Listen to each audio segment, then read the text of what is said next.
All right, 30 minutes. We 1, 2, 1, 2. Yeah, what time is it now? It's 3:20. Okay. Yeah. All right. So good. Greetings. Welcome Set a line for to the 25. being careful version of RealTalk forum. Yeah. Okay.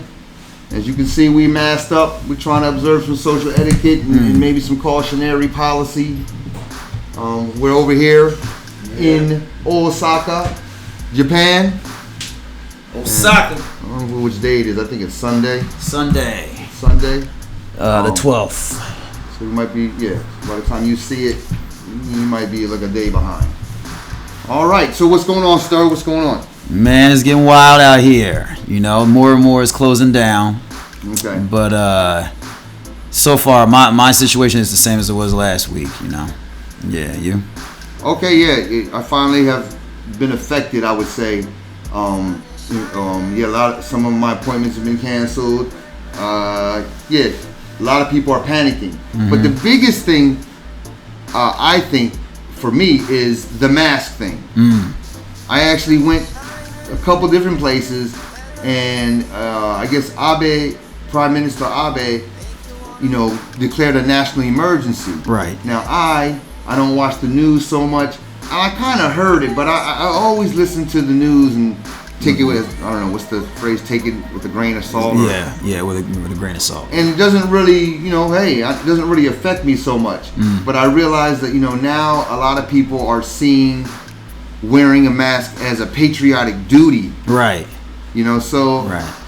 Again, I really don't think that this is doing anything to keep me safe. But if it helps everyone's panic level go down. Right. For example, if I walk onto the train with no mask on, everybody on the train gets nervous. Right. And they start giving me the evil eye. Yeah, it's nothing to wear a mask in Japan. I see it as a social courtesy, but in general, Japanese people always are kind of on a watchful eye vibe anyway. So, in terms of panic in that moment, they're a little, people are more tense than they were before, but it's still standard Japanese style. It doesn't seem like anybody's freaking out. No, you're not going to have to worry about, you got to store a lot of food or anything like that, and tissues and all that kind of stuff get time released over here. They don't make it so you can just go and hoard everything. Yeah, I was at the store the other day, and there's toilet paper. I had no problem buying anything. Receiving any kind of items. Right.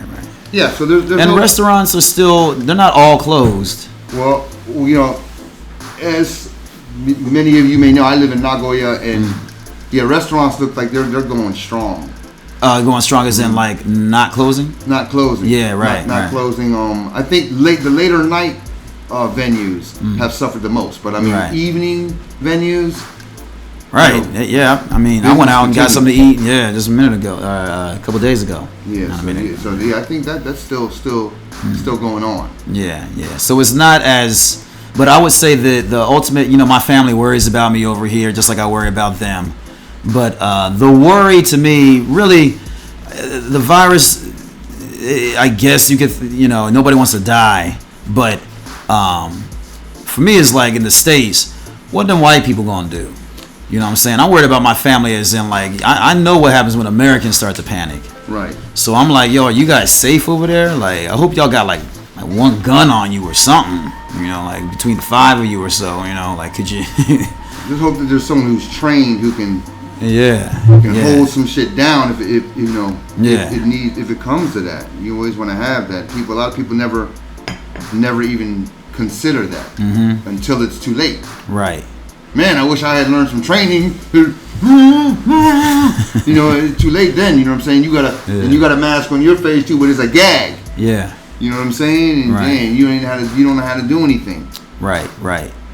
It's when you think about if any kind of panic, a disaster, anything comes, how is the general population gonna react? Right. And when it's in the States, I don't see, when everybody's when everybody's just working and just going through the day-to-day life, oh, we're all the same, we're all Americans, everybody is friends with each other, but that shit gets separated real quick just through race and nationality, And when my family tells me, no, everything's fine over here, I'm like, so you trust them neighbors down the street? You don't even know them. Right. They're completely different people than you.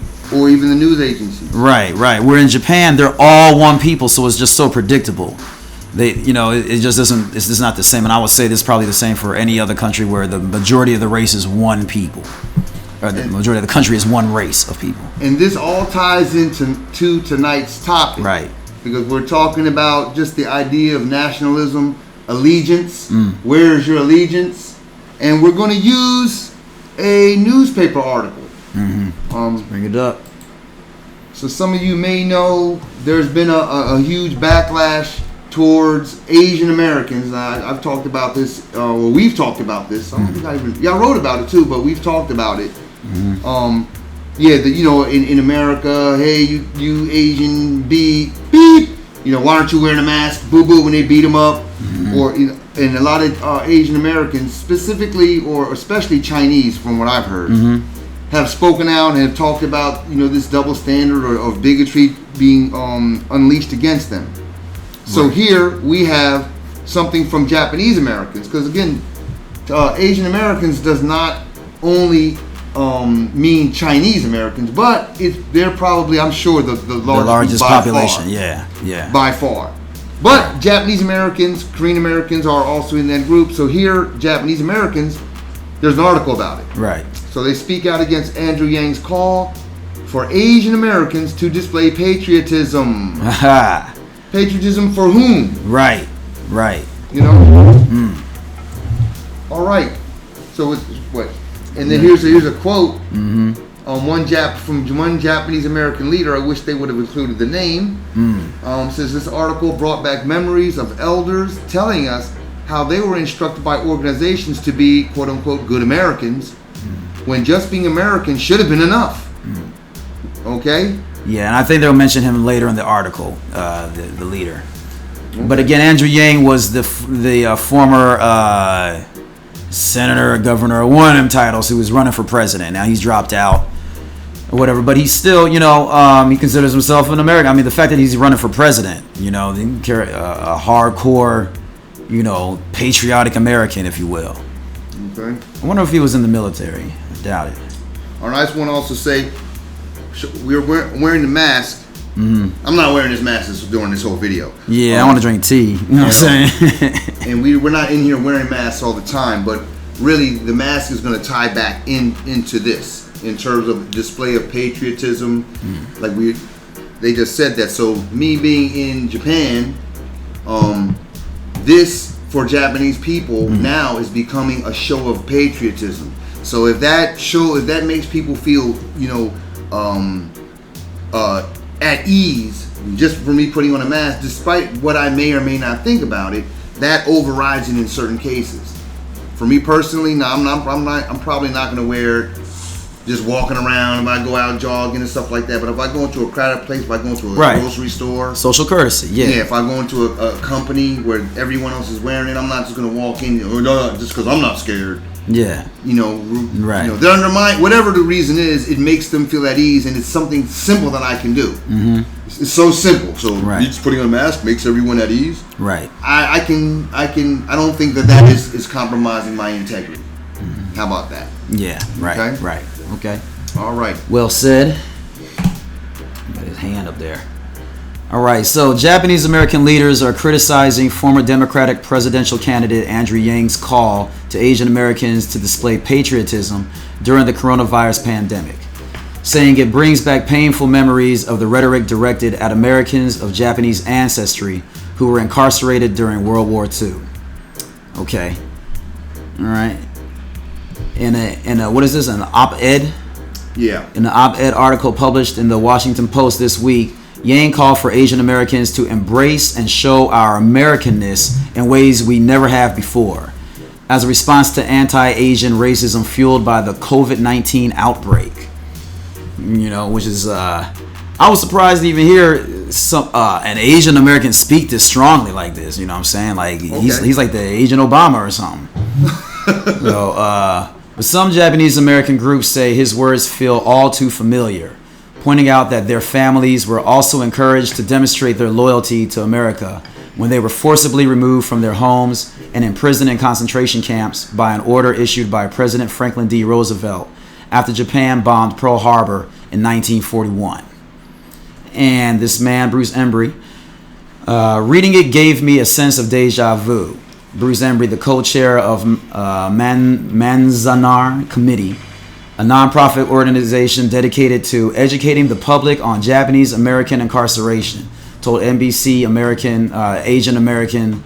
Asian America of Yang's article. Sorry about that. In his op-ed, Yang addressed the increase in anti-Asian American racism as a result of the pandemic. Okay, so this is where a lot of Asian people in the States are saying, we're facing a whole lot of backlash for something for this. Hey, you Asian beep. Yeah. Where's your mask? Yeah. Yeah. Or it's the Asian disease. The corona is the Asian disease. The Chinese disease. Yeah. Mm-hmm. All right. We need to step up. Help our neighbors, donate gear, vote, wear red, white, and blue, volunteer, fund aid organizations, and do everything in our power to accelerate the end of this crisis, the entrepreneur wrote. We should show without a shadow of a doubt that we are Americans who will do our part for our country in this time of need. Okay. Yeah. What do you, what does that sound like to you? Do you think of anybody... When you hear that, we need to step up, help our neighbors, donate gear, vote. Yeah. Who does that sound like? I'm glad you said it, man. It's true. It's like this might be the first time that he almost sounds like a Chinese coon. I was going to say a civil rights leader. Oh.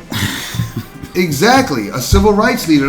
But I'm used to whenever it's non-white people, whatever they're saying, I'm used to it being directed at black people, one way or another. And I'm looking at this a different way now. Mm-hmm. And I'm like, is he saying this to white people to talk about what they're going to do, or is he trying to convince Asian Americans? Right. What do you think? It's just a confusing, because I know good and goddamn well Asian people in general stick to their own Asian groups. Because if you go around and you're like, hey, you're Chinese, like, no, I'm not, I'm Korean. And even though they have that in common with each other, we all get misconstrued as each other. I don't see Koreans just hanging out with Chinese just because they're both Asian. Right. You know what I'm saying? Koreans hang out with Koreans, Chinese hang out with Chinese, and so on and so forth. Right. Philippines hang out with Filipinos, you know what I'm saying? So you're like, well, I don't even, like, who is he talking to when he's saying this? Right. Is always on, former President Obama shit. Yeah, or is he just, is he making this up? It's like, so is he talking to, who's he talking to? Is he trying to convince white people? Is he trying to convince Asian Americans? Because if it was, like you said, if it were a black civil rights leader, he or she would be talking to black people. Like, we need to do this, you need, and they're trying to get them to do it. Yeah. But I think that's what this is supposed to look like. Like, so it looks like to me, maybe he's trying to show white people, look at what we're doing.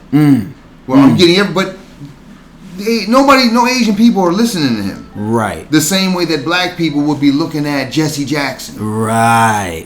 You know what I'm saying? And it's almost like what side of what team he worked for. And that's what we're talking about. I like to ask Japanese all the time, what's the difference between race and nationality? Because for them, it's the same thing. You know what I'm saying? They don't know the difference. They don't really separate the difference between Japanese as a race of people and Japanese as a national group. Right. You know what I'm saying? And in America, it's always that. It's like, nationality over race. Nationality over race. But you're like, whose nationality are you talking about? Everybody. You're like, no, we're talking about people in power. So white nationality. So your race works for them. Yeah. All right. Let's move on with this and see what. Many experts and readers on Twitter said it shouldn't be the responsibility of Asian Americans to stop racism through a display of patriotism. This is Sounds familiar. But hold up, but again, we were talking about this earlier. If if a black person said this, they would be looked at as like almost a terrorist. What do you mean? It's not the responsibility of take Asian Americans out and put black in there. You know, I wonder how close. I don't know if they can see this article on the screen. You think? Yeah, nah, they're not gonna be able to see it on the screen. But read the article. Yeah, you know, we'll have it up. Okay, yeah. The article brought back memories of elders. Many experts and readers on Twitter said it shouldn't be the responsibility of Asian Americans. Take Asian Americans out, put blacks in there. Yeah. So the responsibility of black Americans to stop racism through a display of patriotism. Right. That's the antithesis to the civil rights movement. Right. The whole thing. We're gonna sit up here and we're gonna send our people to war. We're gonna be better than them. We're gonna be better Americans, and they'll be forced to see us as humans. Right. You know what I'm saying? And even when I was growing up, I've had black men tell me that on the side in one way or another. You know, you got to work harder. You got to show them. Right. You have to prove it to them. You know, and you have the ability to do it. You know, so yeah, I remember that. Yeah. And especially if you're looked at as one of the people, you have quote unquote potential. Right. If you don't get in trouble. You don't do none of that. Yeah. Black women, your ancestors, the civil rights, they marched in the civil rights. How many times did you get that speech? Man, how many times have you been approached by one of them let's just say he's a rich accountant or something like that, and he's coming to you like, not like these other niggas out here, you know. You're a selective breed. Right. You know what I'm saying? Like, you're not in the frat yet. You ain't. You know, I'm like, are you serious? Yeah. Like, you go to a black church or something like that, and these people, they mean well, but they're trying to get you to be entangled into this system. Right. And shout out to my man Zoe Williams, who you know, by the way, he talks a lot about what's my man Krishnamurti. Krishnamurti, yeah. And what's the quote? He likes somebody who said, "It's no measure of health to be fully integrated into a sick society." Right. One more time. It is no measure of health to be fully integrated into a sick society. So, and that's what they're talking about here. You know. Okay. Let's keep doing it. The article brought back memories of elders telling us how they were instructed by organizations to be quote unquote good Americans, when just being American should have been enough, Embry said, referring to the period when Japan bombed Pearl Harbor in 1941 and Roosevelt signed Executive Order 9066, which provided for the forced mass removal and incarceration of more than 110,000 individuals in Japanese ancestry in violation of their constitutional rights as U.S. citizens. Okay, so they got moved out. Yang did not respond to a request for comment. Hold up, can you go back just one more? Yeah. But he emphasizes when he's talking about the article, right? Bring back memories, and it said what they were instructed to be good Americans. Just what Yang is saying right now. Right. Be good Americans. Just do what they're telling you to do, and then they will hook you back up later. Yep. And and being good Americans means go above and beyond the call of duty. Right. And he's saying when just being American means what? You're law abiding. You pay your taxes. You do your part. Why do you have to? We got to do something extra. Why just being a good person? Why isn't that enough? If I'm a good person, I'm doing my part. Shouldn't I be recognized for that? No. You got to volunteer, get up at 4 a.m. and do something for us to be. That no, there's something that's wrong about that. That's if you lack self-esteem. I have to prove. I'm going to prove myself. Well, no, you know what I'm saying? I don't. Is that healthy? Almost like how much money you got to give to the church. Yeah. Almost on that, right? Like it's like if just being Christian is good enough, what does God need with money? You know what I'm saying? And it's like the more money you give these mega churches or whatever, the more of a Christian you could be. That's a slippery slope to climb up of. But like even if you still get it, like even if you tithe, for example, then what's the need for the offerings? Yeah. Because the offerings is what you do in front of everybody, so they can see how much money everybody is kind of looking to see how much you gave. Right. You know what I'm saying? And but. Why do we have to go through all of this drama? You know, the whole reason of the states is separation from church and state, right? And patriotism also is there's no I have to prove my loyalty to the queen or king. Supposedly, you should be able to prove it in ways that are more ethical and are not involved in a performance. You know what I'm saying? But let's move on. Tommy Cada. Should I go? The founding executive director of Densho, which is a nonprofit organization that offers an online encyclopedia specifically to share World War II incarceration history, also fact-checked one of the anecdotes Yang lauded as inspirational. Yang referenced the 442nd Regimental Combat Team and the 100th Infantry Battalion as examples of patriotism that Asian Americans today should follow.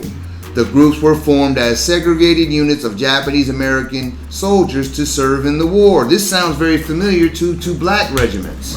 Right? These special units that were put together to show that to demonstrate in everybody's face that we're part of the cause. And most of these people, they'll never get activated. They don't. Nothing ever happens. Most of them. They don't ever give them any chance to really do anything. Right. It's just some show, waste of money. You know what I'm saying? Prove your loyalty, don't get nothing back for it. That's the slave mentality. Sure. But they don't even get rid of some of them. They just get these units. Like, what did they do? I wonder. And what happened to them at the end? Have they been? Yeah. Oh, he mentioned some of that. Okay. So, known as the most decorated unit in U.S. military history for its size and length of service, the unit also suffered casualties that added up to several times the number of people. So they were above and beyond the Call of Duty. Right. Okay, so it went the other way. They're above and beyond the Call of Duty. Fighting their own people, fighting Japanese people. Wow, I wonder if they... Because that's after the Pearl Harbor thing, right? Right. And then during World War II, yeah. Isn't that the time we were fighting the Japanese? Yeah, but it could have been the German front, though. Okay. It could have been the European front. I wish that they would have said that.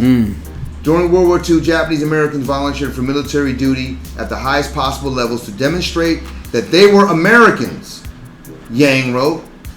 Now he's trying to take, what's that got to do with you? These are Japanese people, right? So he's trying to make this bond of America. Oh, but they were Asian Americans just like us. You know what I'm saying? So that, and I think maybe we're gonna have a follow-up video. We will. Where we're gonna talk about, do Japanese American or Japanese and Chinese see each other like that? And I think your boy was talking about that. Was it Jason Black? Jason Black was talking about it. Yeah, he's talking about how they all got beef with each other. But we're gonna get into that.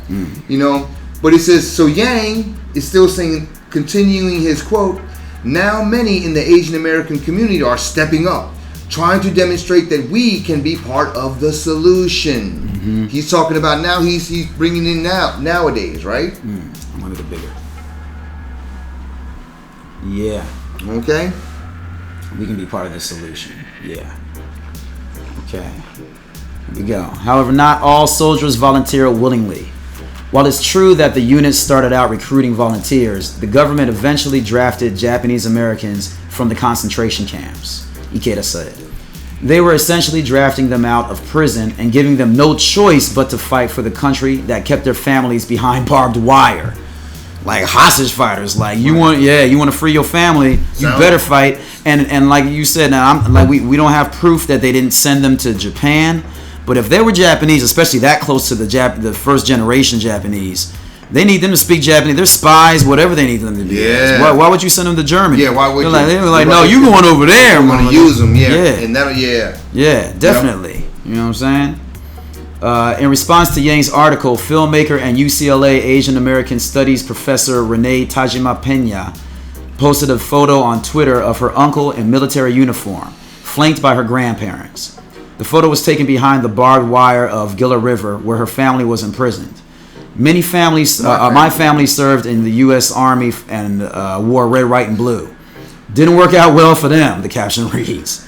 I'm a little bit confused here, though, because when I read this the first time, I thought she was a Japanese. Oh, Tajima. Yeah, Tajima. So she's got a lot of it in her. She's all, yeah. So she's talking about these camps, whatever you want to call these camps, where of Japanese American internment camps where they were interred. Right? And so her grandfather, is it? Her grandfather fought, So he was one of the people that were... Her uncle. That were imprisoned or interred. And, and he also served, for the military. Right. To show his patriotism. And I think some of that has been going on with recent veterans returning from the Gulf War. All right. Well, a lot of Mexicans been getting sent out, right? Right. They do it to each... that's what Thailand is. They flip their own people on them. You know, and that's in a whole nother country. But we got to take a break real quick.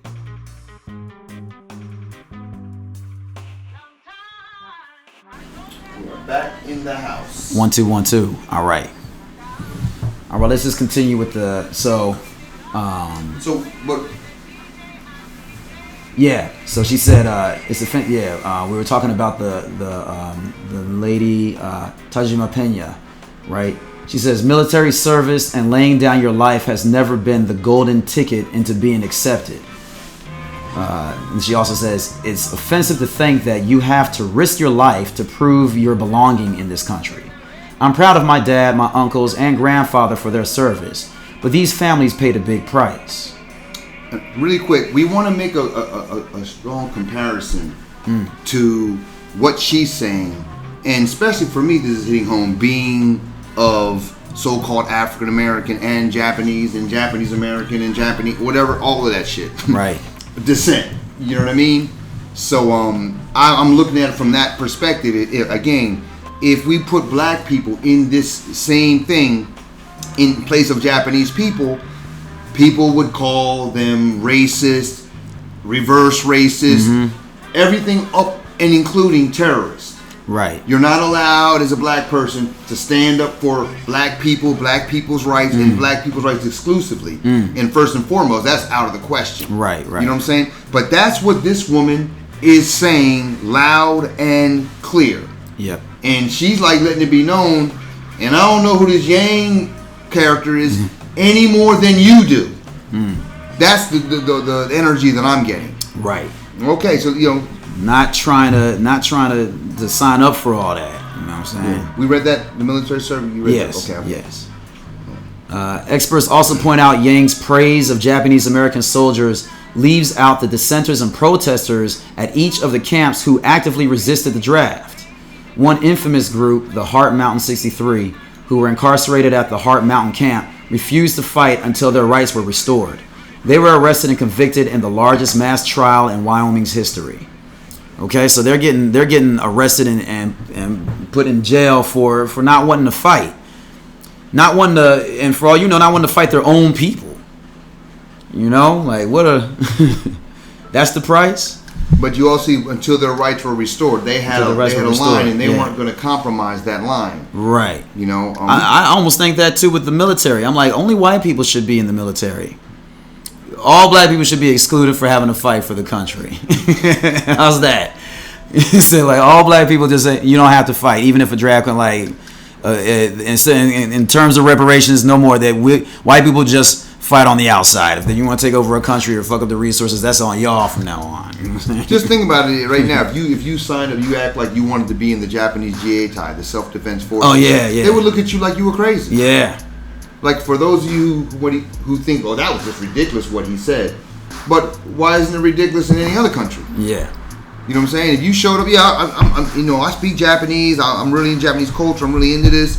Even if I don't like America, or you just straight up do some sellout coon trader stuff right in front of them, I'm devoted to you.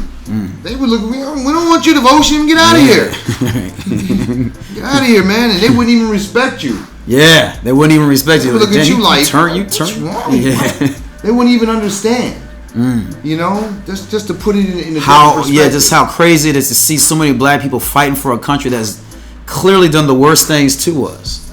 You know what I'm saying? Put you on second-class citizen status at best. At best. All right. While the media portrayed the Japanese American community post-war as the model minority for their ability to rebuild their lives without complaint, the children of camp survivors led a grassroots movement in the 1980s to demand reparations for their families' incarceration. As a result, the Civil Liberties Act was signed by President Ronald Reagan in 1988, which granted redress of $20,000 and a formal apology to every Japanese American incarcerated during World War II. Is anything like that happening to black people? Wow, redress, really. Huh? Yeah.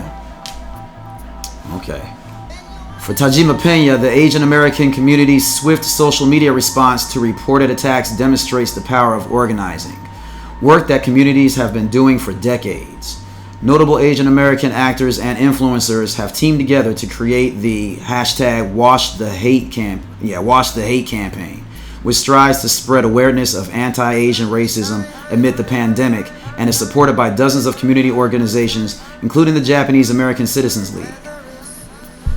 Andrew Yang, and this is her last quote, Andrew Yang may think the solution to racism is to be compliant, but fighting for one's rights against the dominant narrative has been an integral part of our nation's development, Embry said. Okay, Bruce Embry.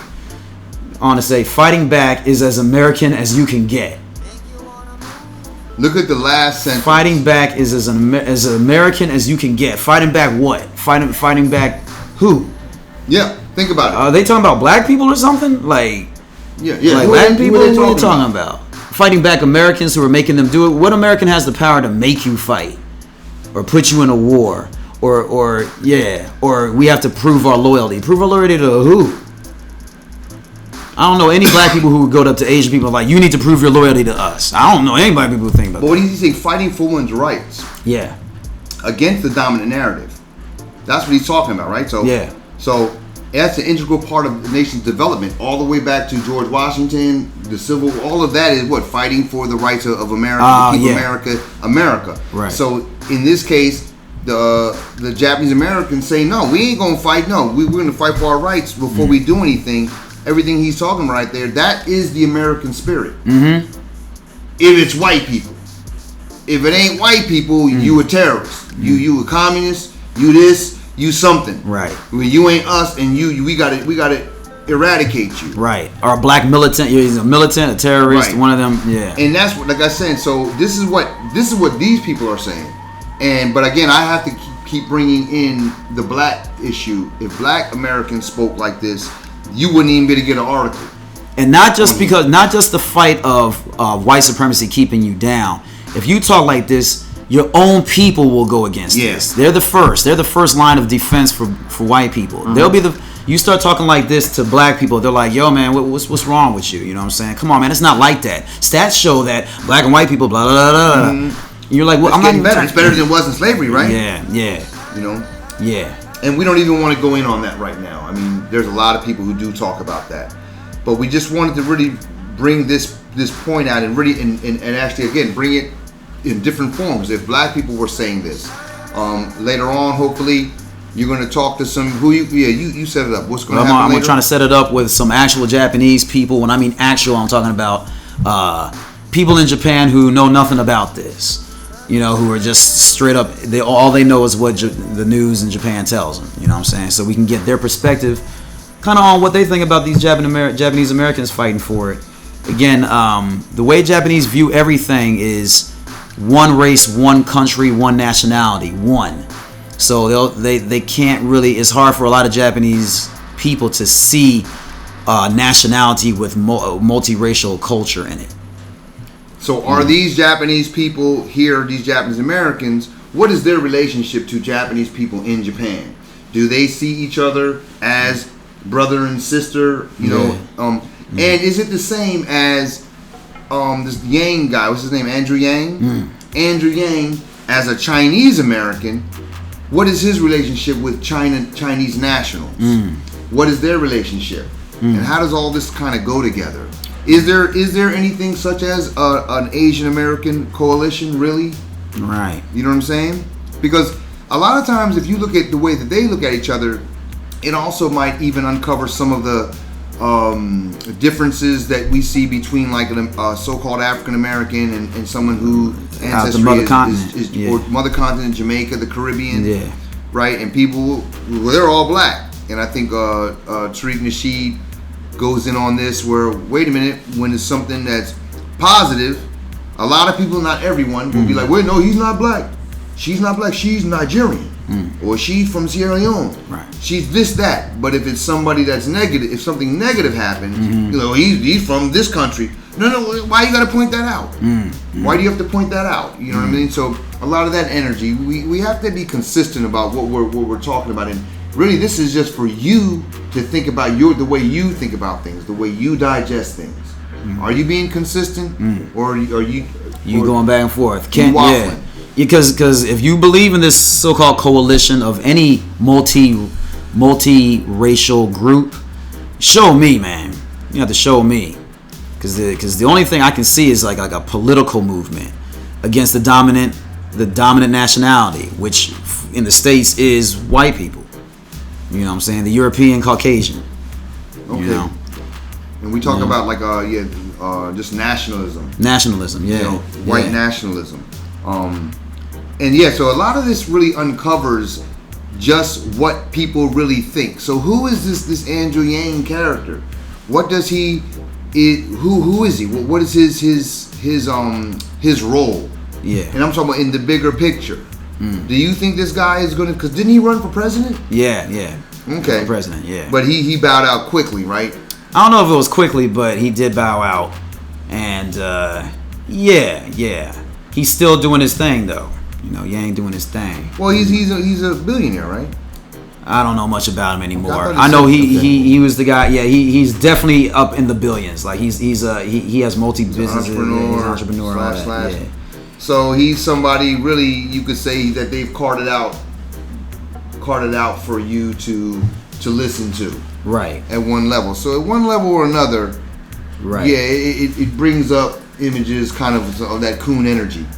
Right. Selling out. Yeah, he's their man. Right. He's their man that they put in front of you. So like, what is his role? Mm-hmm. You know. But I wondered. My thing is, I wonder if he's being put out in front of us by Chinese people or by the white nationalists. Like, so in other words, the Chinese people are like, no, you get on there and tell them that we are good Americans. Right. You know, and then try to funnel all these other Asians so we can take the focus off of us. Mm-hmm. It's not just us. It's all of us. Mm-hmm. You know, it's kind of what I was just saying about the coon. When it's something negative, it's all of us. But when it's something positive, well, you know, hey, he from Sierra Leone. Right. You're not black. Why are you saying black? Yeah, because I was wondering, why do we want to hear any Chinese backlash? It's coming from a Japanese American, because who has more at stake here? Chinese people in the mainland or over in the States. I can see the link they have to each other between Chinese and American-born Chinese. Right. But I don't see the link between American-born Japanese, and people that are Japanese from Japan. Right. You know? Which is why I see why American-born Japanese people are fighting so hard against this. It's like there's no country to go back to for us. Right. You know, this is where we belong. You know what I'm saying? And what, you know, just like black people, like, to me, I'm like, what do you mean go back to Africa or any of that? That's Jason Black said that earlier. He was like, Liberia was the experiment. And that shit don't work. They're nationalistically different. Right. You know, tribalism. It's just a form of humanity. So yeah.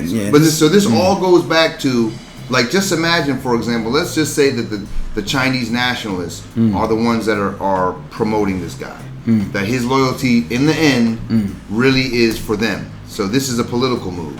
So what does he do? He comes up, he tries to say, no, we are patriotic, and he tries to form this coalition that doesn't really exist, let's say, with Japanese Americans or Koreans or whatever, to try to, like, you know, subterfuge or like obfuscate the situation. No, this is just really Chinese people.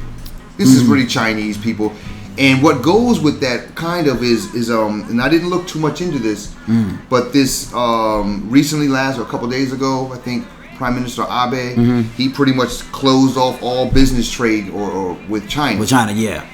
And I mean, China's GDP, I mean, it's a significant, I don't want to get into the numbers game, but it's significant. It's gonna, and I think the Prime Minister of China was supposed to be in Japan right around now. If this coronavirus, it was canceled due to the coronavirus thing. But it seems like Japan is like, I don't know, if there's something going on between China and America, you would think at some point, just knowing how America operates, and you know, they're suspicious, they're going to be like, well, Japan, who are you in bed with here? You're going to have to show. You know what I mean? And the way you show what, you know, money talks. And so, okay, we'll show that wasn't a problem. You know, and we got to cut you off, China. We're going with them, as everybody already knows. You know what I'm saying? We've been in bed for them for a minute. Right. You know, so it is a fear that I get from being in Japan. I feel where Japanese always kind of have. Sometimes with a lot of people I talk to, they have this fear of if China does get in power, that equals war. But I say to the Japanese all the time, I'm like, from the climate I see with Chinese, they're trying to win like how America be winning. Like they're trying to buy it all up, trying to be about their golden what is it, the bubble economic, you know, the bubble time. You know what I'm saying? Ain't nobody trying to fight like that. You know, but they have a stake in all this. Why would they try to destroy it? You know, they're trying to buy it out. They're like, we built all that shit, or we build it and give it to you, send it to you. You know what I'm saying? Like either way, we're working with Chinese are working strongly with China. You know, no matter how patriotic they look, they Chinese in America, Chinese outside of China, right? Because even white people, even European Caucasians who run the world right or run America right now, deal with China as most of the trade, just like the rest of the world does. I mean, they produce damn near half of the shit on the planet, so. They have a very big stake in this. Like, why would we bomb that up? You know, why would we? You know. So when you say bomb that up, you talking about like a war, like some kind of war against the U.S. Like a physical war. Yeah, physical war. Yeah. What if it's some people have speculated that the corona, this COVID, is a biological war, right? That China has concocted, or even the other way. Which to me, I see physical war as being the last thing you do.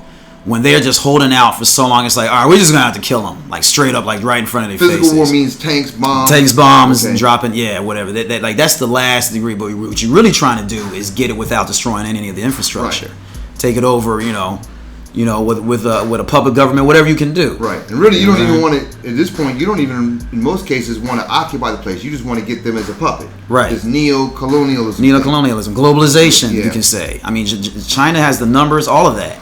You know, the only people who I would see taking it as a threat are European white people who have been running the world this long, or Japanese people who have been their sworn enemy since the previous war. And I think also it seems like what China's trying to do is they're coming in. They want a real seat at the table, right? You know, and Japan is still sitting up under the U.S. Right. And they thinking that's their strategy, but they're trying to win it all too. So at the end of the day, the Chinese-Japanese thing is just like the European thing. But the European people have gotten it together. They kind of funnel everything through the U.S. But China and Japan, the reason they can't get together is because Japan's like, well, if we go with you, we the ones going to be in charge. Right. And at the end of the day, who's going to be having that yet? And they haven't worked that out yet. It seems like the European nations, France, England, you don't see that much amongst them. Right? Because it's all like the military arm of white nationalism is the U.S. They've gotten their shit together. They're all together. There ain't no the rivalry between the UK and the US is on shit like fish and chips versus hot dogs. Right. You know what I'm saying? Right. It's fun. Right. It's fun at this point. It's like I'm a Dallas Cowboys fan and you whatever. And black people are completely out the picture because you know where their allegiance lies. If they're in England, it lies with white people in England. If it's in the States, it lies with the ones in the States. So you ain't got to worry about black people in any of this. Right. You know what I'm saying? Yeah, some people got mad at me about the thing when I was saying, the black people are pretty much baited out outside of the U.S. Right. In the U.S. now a lot too. And people got mad, and I went on Korea. I said, Canada. And I was like, wait a minute, where is the Canadian Malcolm X? Yeah. In history, we can from now. I've never heard of him, so school me. These cats were from Vancouver or something. And it gets all quiet in the room. I mean, I'm not just making this up. Right. You can name outspoken men, black men and women from the U.S. through history. We can name spatterings of people on the mother continent, but not nearly enough considering we're talking about an entire continent. But we also have to consider the fact that many of us, myself included, I'm just not that educated. Right. So there's a lot of people, that brothers and sisters who have made contributions that I'm not privy of. So I don't speak on that. But look, Canada? Yeah. Right. Canada? Who is he? Who is she? Because I want to pay homage. You know what I'm saying? Yeah. Now I don't believe you. Yeah. Tell me who it is then. You know what I'm saying? Especially when you're being attacked by some of these people. Like, you trying to say it was just, Like, well, I don't live in America either. I'm just calling it like I see it. Right. Who is he? Where is this UK dude?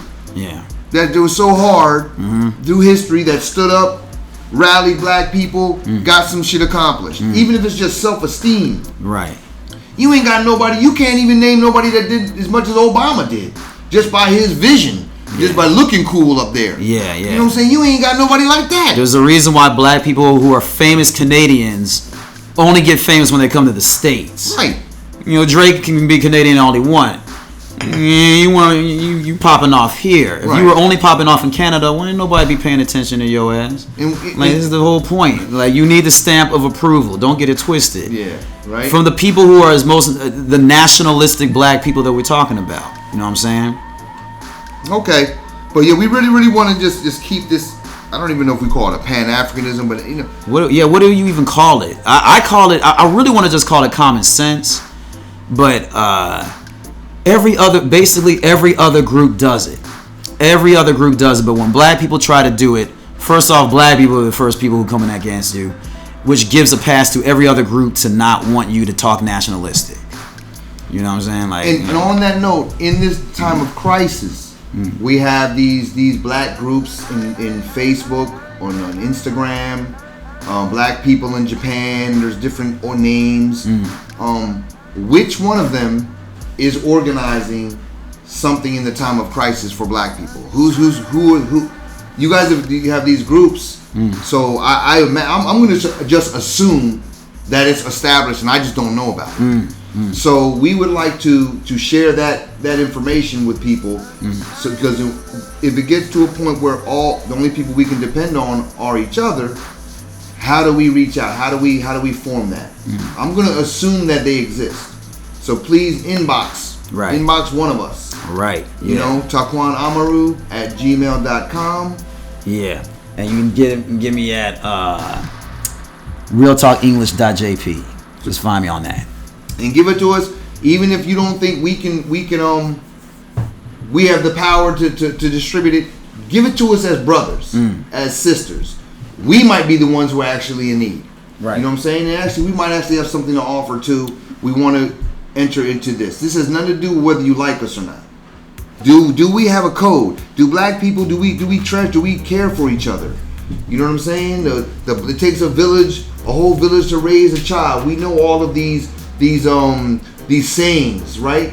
But do we live by this, or is these just words that we just say to pass time? That's what I want to know. Again, I came here and I always see it. I didn't come here because I like Japan. I didn't come here because I like anime or any aspect of Japan. Shout out to all those who do. Japanophiles, we like to call them. I came here because it was my so-called other country. But now that I get here, I'm alarmed at what I see as a lack of, I can't even say unity, just a lack of anything from black people that could be confused with camaraderie or any, I do it. And again, maybe it's just me. Shout out to that brother Ronzo. From him, he's actually married to a sister, and I think on one of his videos I saw another group, man and a woman, that a black man and a black woman.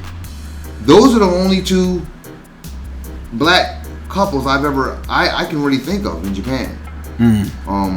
Two black people. I mean, I met a couple. Yeah. Two black people. Yeah, you know what I'm saying? I'm sure there's a couple. There's a couple from the continent. You know what I'm saying? But even some of them are real baited out. You know what I'm saying? Real baited out. But I'm just saying, is there any such thing as black unity here, or is that just something that we do? Is it just something popular? And if it is, I'm 100% okay with it. Just call it as it is. Say that. Don't get mad if we say, like, we went to an event. Should we talk about the event? Now you're bringing it up. I don't want to. Let's just stay away from it. I don't want to seem like we're let's not do that. Yeah, take shots at people. But we have to give concrete examples. And I got a couple requests from comments where people they want to hear examples. They want to see exactly what we see on the ground here. You know, so maybe we should, you know. Yeah. Again, if someone says something about you and it's not true, then you have every right to be upset. But if someone says something about you and it's true and you just don't like the fact that they said it, I don't know. What does that make you? Right. Instead of being angry, you should be embarrassed to have even performed the event, whatever it is, whatever the action was. How are you going to get mad at someone for saying something that you did? Critiquing it. Yeah, it's just a critique. You know, and it's real. And so was he lying? No, he wasn't lying, but you shouldn't have. Why are you talking about that? Well, why are you're mad at him instead of being mad at yourself for doing that? You're not going to take any responsibility and say, you know what, I shouldn't have done that. I apologize. And then after that, maybe you might want to go into that. We're talking about people who did something that you could consider extremely whack. You know what I'm saying? Like embarrassing. Yeah. Anything. Right. And the fact that we have so much difficulty owning our own faults. Even when it's straight in your face and everybody knows it. I think that's one of the faults. That's one of the things that I call beta. You know, that I feel has to be eradicated. From any society that's going to thrive, any kind of committee, anything. You know what I'm saying? Yeah, man. You know? Yeah, man. All right, I think we said what we wanted to say. Yeah, I think it's got covered today. We get into it again. Yeah, but again, this notion of patriotism. That's why I've been saying the system of racism, white nationalism instead of supremacy, because I think the word supremacy throws people off, just like I think the word sellout and even beta. I'm going to start moving toward victims of trauma. What do you think? Victims of trauma, we can call them VOTs. Oh, yeah, just say VOT. Yeah, or we can call them TVs. Trauma TV, victims. damn. We got the TVs. Yeah, how quick you come up with this shit. Like, I mean, I'm serious, and to the point where, because we have to rename these things because the mind control that people are under, right? Yeah. They'll say what if you say sellout, they have their own image. You know, and it's not necessarily what we're talking about all the time. It doesn't fit the climate. We're gonna end it right here. Yeah, let's end it, man, because we got this thing. This thing cuts us off, y'all. So. All right. Yeah. So, Afro-Asiatic, Real Talk. Real Talk Forum, all right? I'm the Takamaru. Sterling Carroll. All right. Hit us up, Facebook. Yeah. Again, my name, Takuan Amaru @gmail.com. The book, Gaikokujin-the Story. It's on Amazon. It's hot. Hopefully we'll get an audio book at some point. What you got to say, my brother? Yeah, just check me out, RealTalk, image.jp. You know what I'm about. Talk to you later, all right? Peace.